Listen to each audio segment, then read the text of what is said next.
Почитувани со граѓани, во време кога пред очи имаме трговија од страна на владата со националните и државни интереси, кога се склучува капитулантскиот договор на Зоран Заев, со кој се брише името Македонија, и се прават редица други отстапки на штета на државата, и во период кога Македонија останува без датум за преговори, економијата продолжува да тоне.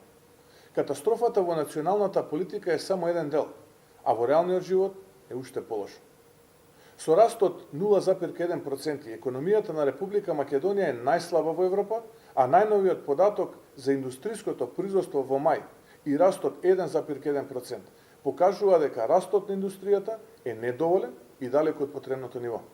Тоа значи дека граѓаните продолжуваат да осиромашуваат, а економијата да е закована на дното.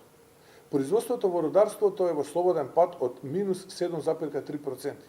Секторот енергија забележува пат од 6,3% и нетрајните производи за широка потрошувачка за цели 6%. Кога ќе сакаат да представат лажна разубавена слика која е далеко од реалноста, ќе кажат дека во април индустриското производство пораснало за цели 1,5%. Но во исто време пропуштаат да кажат дека освен тоа што растот е незначително мал, тоа е и далеку позади европскиот просек. Кога во Македонија имаме очајно индустриско производство кое бележи раст од скромни 1,5%, Словенија за месец април, споредено со истиот месец лани, има раст од 6,5%. Или индустриското производство растало скоро за 4,5 пати повеќе од она во Македонија за истиот период.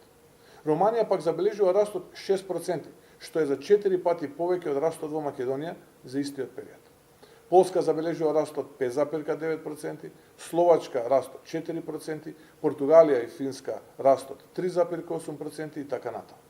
Македонија на чело со Зоран Заев пропушта драгоцено време.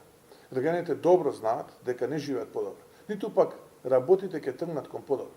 Сите алибија на оваа влада се веќе потрошени. Имаме ситуација каде владата го одзема последното достоинство на народот во исто време кога создава сиромаштија и истата ја зголемува. Младите се најпогодени. И затоа си заминуваат и ја напуштаат нашата држава. И тоа мора да престане. Моја особена грижа ќе биде вниманието за потребата на оваа категорија граѓани, затоа што тие заслужуваат подобро и тие заслужуваат повеќе, а ние тоа ќе го возможиме. За почеток ќе овозможиме за гарантирано вработување за 500 најдобри студенти секоја година. Наместо во странство, тие својата иднина ќе ја градат тука, меѓу своите најблиски во нашата татковина. Ќе понудиме и многу други проекти. Следете ме. Работите мора да се променат. Состојбата на порази која оваа влада и Зоран Заев и ги носат на Македонија мора да престане. Македонија заслужува подобро и Македонија заслужува да победи.